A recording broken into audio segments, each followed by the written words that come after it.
दोस्तों, आशा करते हैं आप सभी स्वस्थ मस्त और आप सभी को आपके अपने YouTube चैनल समापन विद्यापीठ में तहे दिल से स्वागत है। जी हाँ दोस्तों, और आज हम लोग समापन बैच 2024-25 के अंतर्गत जो चल रहा है, हम लोग जो वार्षिक परीक्षा देंगे कक्षा 10वीं के जो छात्र हैं, 25 में एग्जामिनेशन होगा, तो उसके लिए जो हम लोग का बैच जो शुरू किया गया है उसी के अंतर्गत आज हम लोग पढ़ने जा रहे हैं कक्षा 10वीं का हिंदी, जो कि हिंदी साहित्य जो कि आप 9th में भी पढ़े होंगे और 10th में भी। तो मैं सबसे पहले आपको बता दूं कि इस पाठ्य पुस्तक से आपको 10 से मतलब 15 से 20 अंक आएंगे, समझे ना। बाकी जो मैक्सिमम अधिकतम जो नंबर आएंगे, अधिकतम जो अंक आएंगे वे आपके क्या बोलते हैं व्याकरण से ही आएंगे। बात समझ ना। तो इसको आप लोग पढ़िएगा अपने रुचि के अनुसार,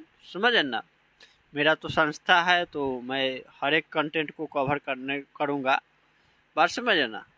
फिर आप पर मैं बता दूं कि आप किस तरह के पढ़ना चाह रहे हैं। साहित्य पढ़कर अच्छा अंक ला सकते हैं, या दोनों पढ़कर, या दोनों में से कोई एक पढ़कर। तो आप पे ये आप पे निर्भर करता है कि आप किस तरह का अध्ययन करते हैं और नहीं करते हैं। चलिए, तो सर्वप्रथम हम लोग आते हैं, थोड़ा सा बात कर लो बिल्कुल 0/0 कि आप कुछ नहीं जानते, ये मान कर चलिए। मैं जानता हूं कि आप मुझसे अधिक जानते हैं, परंतु अभी आप मान के चलिए कि आप कुछ नहीं जानते हैं। बात समझ ना। क्योंकि जब आप सोचिए कि मुझे नहीं आता है तो आप पूरा एक चित्त मन से ध्यान पूर्वक प्रेम पूर्वक मुझे आप सुनिएगा और समझने का प्रयत्न करिएगा। यदि आपके मन में थोड़ा सा भी ये चेतना जागृत हो गई कि मैं तो जानता हूँ, मुझे पुनः सुनने की, मुझे पुनः जानने की क्या आवश्यकता है, तो यकीन मानिए आपका जो वहाँ पर जो क्या बोलते ध्यान होता है वहीं से भटक जाता है। बात समझ ना। तो सर्वप्रथम मैं बात करूँ कि आपको बता दूँ कि गोधुली का अर्थ क्या होता है। वाकई में आप देखिएगा 12th में जब पढ़िएगा तो दिगंत है, बात समझे ना। लेकिन वही आप आते हैं तो यहाँ पढ़िएगा गोधुली, तो इसका अर्थ क्या है। तो गोधुली का मतलब क्या है भैया, वास्तविक मतलब क्या है। हम साहित्य पढ़ रहे हैं, मुझे तो आज तक ये भी मालूम नहीं हुआ, हो सकता है आप लोग जानते होंगे और नहीं भी जानते होंगे कि साहित्य किसे कहते हैं। सोचने वाली बात है। कविता पढ़े आपने, दोहा पढ़े, चौपाई पढ़े, कई सारे कहानी पढ़े, कितने सारे अनगिनत अभी से शुरू से लेकर अभी तक पढ़ते आए, और आप यहाँ तक ले आ गए, उस पड़ाव पे आ गए कि आप कुछ दिन के बाद बोर्ड का परीक्षा दीजिएगा और आगे की आप अपने शिक्षा के क्षेत्र में कदम रखेंगे। लेकिन साहित्य किसे कहते हैं ये आपको जानना, ये इससे परीक्षा नहीं आता, लेकिन एक आपको अंदर जो जनरल जो सामान्य जानकारी होती है, यदि आप पढ़ते हैं तो देख लीजिए। साहित्य जो है हमारे समाज का दर्पण है, या कह दीजिए कि साहित्य जो है हमारे समाज की परछाई है, कि उसमें जो हमारे समाज के बारे में ही न कहा जाता है। बात समझ ना। तो इसी में आप पढ़िएगा तो देखिएगा B.R. अम्बेडकर साहब का कितना बढ़िया मतलब एक निबंध है, उसके बारे में समझना। देखिए पढ़ ले। अब आइए, अब गोधुली समझ ना का अर्थ क्या होता है। देखिए, सूर्योदय से पहले और सूर्यास्त के बाद का समय, समझ ना। जो शाम में एकदम समझना, मतलब कि शाम भी होने वाली, मतलब क्या बोल रहे सूर्यास्त से पहले वाली जो हो रहा है ना, मतलब कि दिन ढलने को है और शाम सूर्यास्त होने के मतलब बहुत पहले थोड़ा सा समय। बात समझना। देखिए, सूर्योदय से पहले और सूर्यास्त के बाद का समय, इस दौरान वातावरण आंशिक रूप से सूर्य से प्रकाशित होता है। शाम का दम देखिए मनोहर दृश्य होगा, या देख रहे हैं ना यहाँ पर गाय ये सब एकदम शाम को, मतलब शाम होने वाली है। गोधुली बेला का मतलब समझ ना, यानी सूर्यास्त से कुछ देर पहले का समय, इस समय दोनों बेला का मिलन होता है। बात समझ ना। प्राचीन समय में ऋषि मुनि इस समय पूजन वंदन किया करते थे। गोधुली, ये तमसा ऋषि, गोधुली, ये सब पढ़िएगा, रामायण में सबका जिक्र थोड़ा सा किया रहता है। बात समझ ना। ये और गांव ग्रामीण दृश्य में, गांव में आपको देखने को मिलता है गोधुली शब्द। गायों के पैरों से उठने वाली धूल पुराने समय में जब गाय जंगल से चरकर वापस आती थी तो शाम होने का पता चल जाता था, इसलिए इस समय को गोधूली बेला कहा जाता है। बात समझना। तो ये है गोधूली मतलब शाम होने वाला है, उस समय का वक्त का ये जिक्र किया जा रहा है। समझ ना, देख रहे हैं ना यहाँ पर जानवरों का क्या प्रतीत है, कितना रमणीय चित्र मतलब है, समझ ना। तो खैर चलिए, अब हम लोग आते हैं अपने केंद्र बिंदु पर। एक बार आप इसको थोड़ा सा देख लीजिएगा, ऐसे आप इससे पहले वाला जो क्लास नहीं अटेंड किए होंगे तो उसको आप देख लीजिएगा। उसमें आपको पीडीएफ के माध्यम से आपको बताया गया कि मुझे हम लोग को पढ़ना क्या है। उसमें कि आपको हिंदी साहित्य हो गया और हिंदी व्याकरण से संबंधित पाठ्यक्रम का विवरण दिया गया है। बात समझना। तो देखिए गद्यखंड, तो गद्यखंड का मतलब क्या हो गया भैया।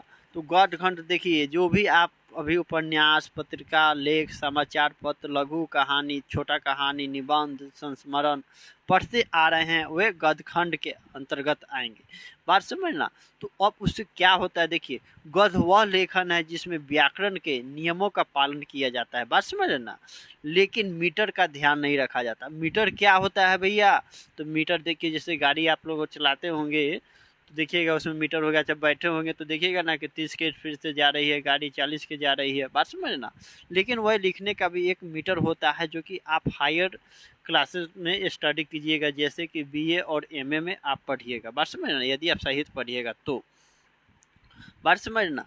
गद्य में बातचीत और कथन की प्राकृतिक शैली होती है। बात समझना, एक अपना तरीका होता है जो कि गद्य मतलब को इंग्लिश में हम लोग कहते हैं प्रोच, समझना।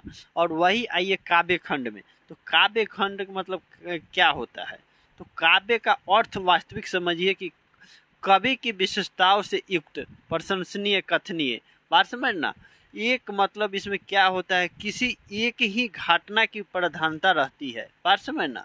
इसमें किसी एक ही मतलब घटना की प्रधानता रहती है जिसमें चरित्र नायक का जीवन संपूर्ण रूप में कवि को प्रभावित नहीं करता है, या इसको ऐसे भी कह सकते हैं कि वह काव्य खंड या कहीं खंड काव्य लिखा रहता है। बात समझना। वह काव्य जिसमें किसी महान व्यक्ति के जीवन की किसी एक विशेष मार्मिक घटना का चित्रण होता है, समझना, उसे काव्य खंड कहते हैं। समझना। तो अब आइए हम लोग शुरू करते हैं। थोड़ा इतना सा आपको थोड़ा परिचय हो गया, सामान्य परिचय। ये आप नहीं भी पढ़िएगा तो उसको ज़्यादा आपको प्रभावित नहीं होगा ये बात, लेकिन एक सामान्य जानकारी आपको होना ही चाहिए, क्योंकि आप अब मैट्रिक के स्टूडेंट हुए, कुछ दिन बाद आप समझे ना 12th में या 11th में जाइएगा, फिर कॉलेज के रौनक में जाइएगा, कॉलेज की दुनिया में प्रवेश कीजिएगा। बात समझना।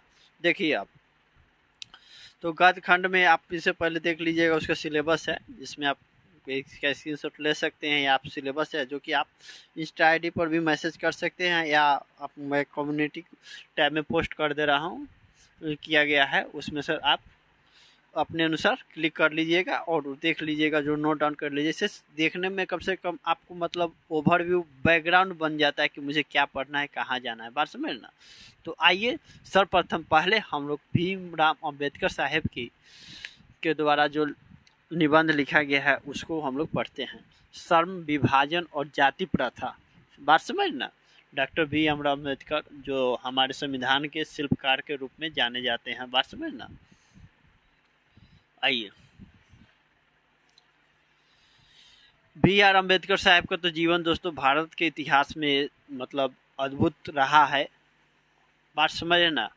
उनका संघर्ष जो कि हर एक युवा के मन में एक आत्मबल की चेतना को जागृत करता है, किस तरह की उस समय जाति प्रथा से लड़ते हुए भी एक दुनिया में, एक भारत में एक अद्भुत मिसाल स्थापित किए हैं, वे सदा हम लोग के लिए मतलब प्रेरणा रहेंगे।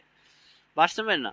देखिए उनको बात तो एक बार हम लेखक परिचय पत्र में जब पढ़ाएंगे तो उस समय आपको पढ़ा लिया जाएगा। बात समझना। तो फिलहाल आप इतना सा जान लीजिए, बाबा साहेब भीमराव अंबेडकर का जन्म 14 अप्रैल 1891 ईस्वी में महू मध्य प्रदेश में एक दलित परिवार में हुआ था। बात समझना। मानव मुक्ति के पुरोधा बाबा साहेब अपने समय के सबसे सुपठित जनों में से एक थे। प्राथमिक शिक्षा के बाद बड़ौदा नरेश के प्रोत्साहन पर उच्चतर शिक्षा के लिए न्यूयॉर्क अमेरिका, फिर वहाँ से लंदन इंग्लैंड गए। बात समझ ना।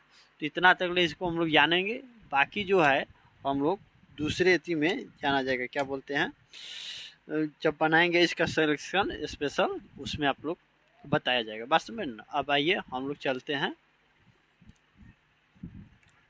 निबंध पर। यह एक निबंध है, श्रम विभाजन और जाति प्रथा। प्रथा है, प्रथा, समझे ना। देखिए, यह विडंबना की ही बात है कि इस युग में भी जातिवाद के पोषकों की कमी नहीं है। बात समझे ना, कमी नहीं है। इसके पोषक कई आधारों पर इसका समर्थन करते हैं। समर्थन का एक आधार यह कहा जाता है कि आधुनिक सभ्य समाज कार्यकुशलता के लिए श्रम विभाजन की आवश्यकता मानता है, और चूंकि जाति प्रथा भी श्रम विभाजन का ही दूसरा रूप है, इसलिए इसमें कोई बुराई नहीं। इस तर्क के संबंध में पहली बात तो यही आपत्तिजनक है कि जाति प्रथा श्रम विभाजन के साथ साथ श्रमिक विभाजन का भी रूप लिए हुए है। बात समझना, जाति जो प्रथा जो है श्रम विभाजन का भी रूप लिया हुआ है। बात समझना, लोग जाति के आधार पर किसी को श्रम मतलब रोजगार देते हैं और नहीं भी देते हैं। बात समझना, बहुत ही मतलब क्या बोला जाए, ये बहुत ही मतलब बात किया जाए, बहुत मतलब इतना आपत्तिजनक ये बात है हमारे, समझ ना, हमारे समाज के लिए, हमारे आधुनिक समाज के लिए, हमारे राष्ट्र के लिए बहुत ही मतलब आपत्तिजनक बात है। फिर भी आइए देखिए B.R. अम्बेडकर साहब हम लोग को किस तरह की चेतना जागृत करने का प्रयत्न कर रहे हैं, उस पर हम लोग ध्यान देते हैं। श्रम विभाजन निश्चय ही सभ्य समाज की आवश्यकता है, परंतु किसी भी सभ्य समाज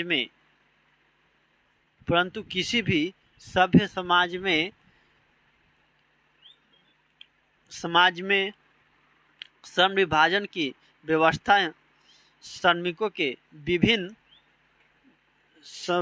विभिन्न वर्गों में अस्वाभाविक विभाजन नहीं करती।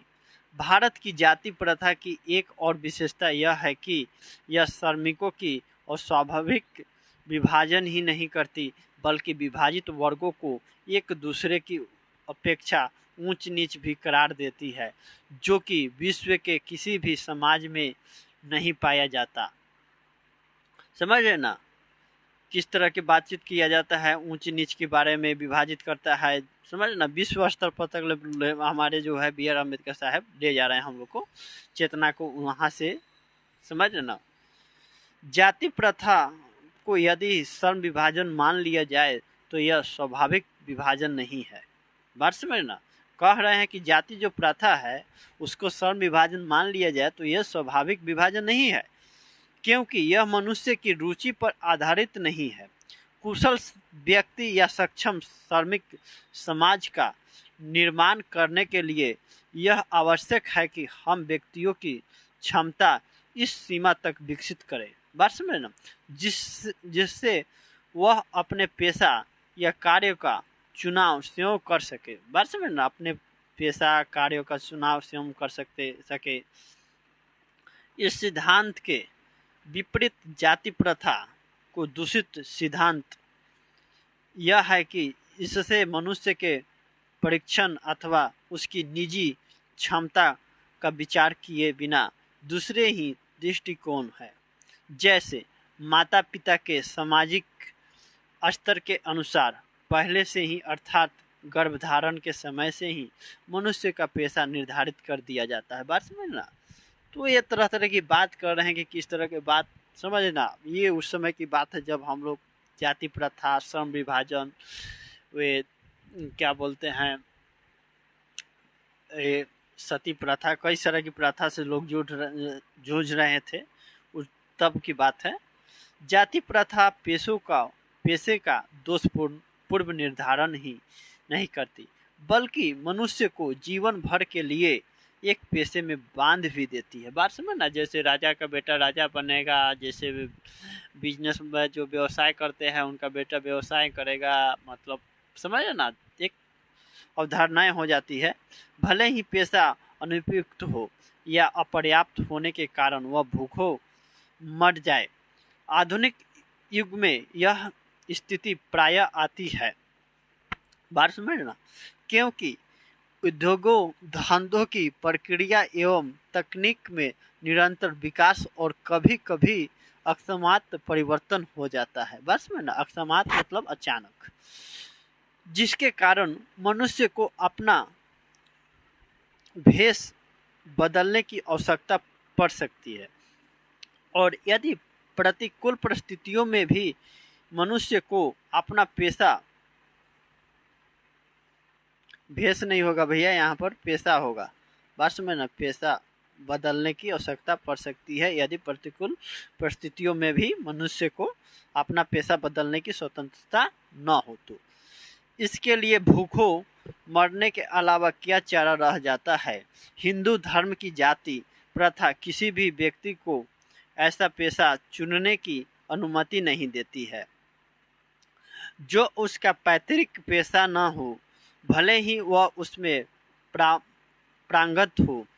इस प्रकार पेशा परिवर्तन की अनुमति न देकर, समझे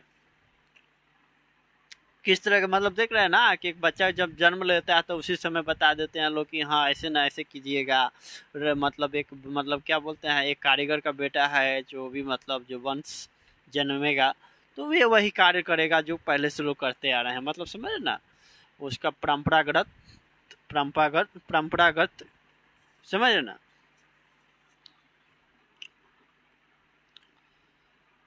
जाति प्रथा भारत में बेरोजगारी का एक प्रमुख एवं प्रत्यक्ष कारण बनी हुई है।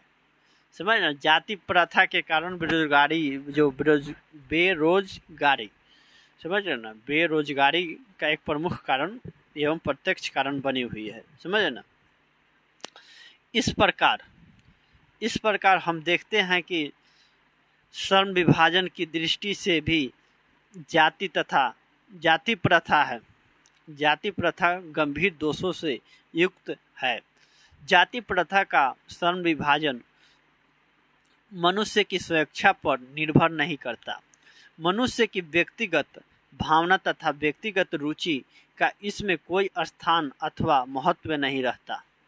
समझ रहे ना। इस आधार पर हमें यह स्वीकार करना पड़ेगा कि आज के उद्योगों में गरीबी और उत्पीड़न इतनी बड़ी समस्या नहीं है जितनी यह कि बहुत से लोग निर्धारित कार्यों को अरुचि के साथ केवल विवशतावश समझ ना करते हैं। ऐसी स्थिति स्वभावतः मनुष्य को दुर्भावना से ग्रस्त रहकर टालू काम करने और कम काम करने के लिए प्रेरित करती है। ऐसी स्थिति में जहां काम करने वाले का न दिल लगता हो न दिमाग, कोई कुशलता कैसे प्राप्त की जा सकती है। बात समझ ना। तो यही सब बात किया जा रहा है कि किस तरह की जाति प्रथा था, श्रम विभाजन था और कैसे लोग मतलब बिना इच्छा का कोई काम में लगे रहते थे। बात समझ ना। कहाँ पढ़ रहे थे लोग भैया, लगता हो। ऐसी स्थिति में जहाँ काम करने वालों का न दिल लगता हो न दिमाग, कोई कुशलता कैसे प्राप्त की जा सकती है। बात स्पष्ट है। जो काम में आपका मन नहीं लगता है तो उसमें आप अपनी कुशलता को कैसे प्राप्त कर सकते हैं। अतः यह निर्विवाद रूप से सिद्ध हो जाता है कि आर्थिक पहलू से भी जाति प्रथा हानिकारक प्रथा है, क्योंकि यह मनुष्य की स्वाभाविक प्रेरणा, रुचि एवं आत्मशक्ति को दबाकर उन्हें अस्वाभाविक नियमों में जकड़ कर निष्क्रिय बना देती है। बात समझ ना। देखिए अब मैं समस्या के रचनात्मक पहलू को लेता हूँ। मेरे द्वारा जाति प्रथा की आलोचना सुनकर आप लोग मुझसे यह प्रश्न पूछना चाहेंगे कि यदि मैं जातियों के विरोध हूँ तो फिर मेरी दृष्टि में आदर्श समाज क्या है। पार्ट में देखिए जो B.R. अम्बेडकर साहब हैं हम लोग से सभी पाठकों से प्रश्न उजागर किए हैं कि यदि मैं जातियों के विरुद्ध हूँ तो फिर मेरी दृष्टि में आदर्श समाज क्या है। सही बात है भाई, हम जाति के विरुद्ध हूँ और फिर हमारे समाज में आदर्श समाज की कैसे बात कर सकते हैं। ऐसा समाज जहाँ पर जाति के आधार पर लोगों को शोषण किया जाए, वहाँ पर आप आदर्श समाज की कल्पना कैसे कर सकते हैं, कैसे सोच सकते हैं। मेरा उत्तर होगा कि मेरा आदर्श समाज स्वतंत्रता, समता, भ्रातृत्व पर आधारित होगा। क्या यह ठीक नहीं? भ्रातृत्व अर्थात भाईचारे में किसी को क्या आपत्ति हो सकती है। किसी भी आदर्श समाज में इतनी गतिशीलता होनी चाहिए जिससे कोई भी वांछित परिवर्तन समाज के एक छोर से दूसरे छोर तक संचारित हो सके। बात समझना, ऐसे ही होना चाहिए। किस तरह कितना मधुर बात, मतलब कितना तार्किक पूर्ण बात कहा गया है कि किसी भी आदर्श समाज में इतनी गतिशीलता होनी चाहिए, समझ ना, जिससे कोई भी वांछित परिवर्तन समाज के एक छोर से दूसरे छोर तक संचारित हो सके। बात समझ ना, ऐसे समाज के बहुविध हितों में सबका भाग होना चाहिए तथा सबको उनकी रक्षा के प्रति सजग रहना चाहिए। सामाजिक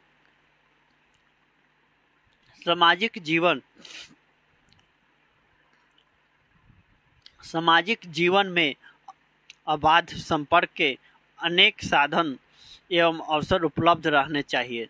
तात्पर्य यह है कि दूध पानी के मिश्रण की तरह भाईचारे का यही वास्तविक रूप है और इसी का दूसरा नाम लोकतंत्र है, क्योंकि लोकतंत्र केवल शासन की एक पद्धति ही नहीं है। लोकतंत्र मूलतः सामूहिक जीवनचर्या की एक रीति तथा समाज के सम्मिलित अनुभवों के आदान प्रदान का नाम है। इसमें यह आवश्यक है कि अपने साथियों के प्रति श्रद्धा एवं सम्मान का भाव हो। समझे? तो इसके बाद देख लिए, ये आप लोग को देख लीजिएगा, ये मतलब क्या बोलते हैं, शब्द निधि है, जो कि शब्दार्थ के नाम से जानते हैं। शब्द निधि मतलब शब्द क्या हो गया भाई, शब्द हो गया शब्दार्थ, निधि मतलब खजाना होता है। देखिए ये निधि है, ये सब बिहार सरकार का देखिए ना क्या मतलब चलते रहता है। ऐसा ये लोग इनका प्रयोग करता है ना कि मतलब मिट ही जाता है। देखिए विनम्रता, उपहास, पोषक, समर्थक, पालक, पालन वाले, पूर्व निर्धारण, पहले ही तय कर देना, अकस्मात, अचानक, प्रक्रिया, किसी काम के होने का ढंग या रीति, प्रतिकूल, विपरीत, उल्टा, स्वेच्छा, अपनी इच्छा, उत्पीड़न, बहुत गहरी पीड़ा पहुंचाना, समझ रहे ना, यंत्रणा देना, संचारित, प्रवाहित, बहुविध, अनेक प्रकार से, प्रत्यक्ष, सामने समक्ष, भ्रातृत्व, भाईचारा, बंधुत्व, वांछित, आकांक्षित, चाहा हुआ। बात समझ ना। तो ये शब्दार्थ है, इसको आप लोग आराम से, मतलब मैं उम्मीद करता हूँ कि आप लोग समझ गए होंगे। फिर भी आपको लगे कि नहीं यहाँ पर ऐसे न ऐसे होना चाहिए, तो आप लोग निसंदेह मुझे कमेंट के माध्यम से सूचित कर सकते हैं, जिससे कि आने वाले क्लास में सुधार किया जाए। यथासंभव मैं प्रयास करूँगा कि आप लोग को better to better content provide किया जाए। बात समझ ना। ठीक है, मिलते हैं अगले क्लास में, तब तक मुझे याद दीजिए। जय हिंद, जय भारत।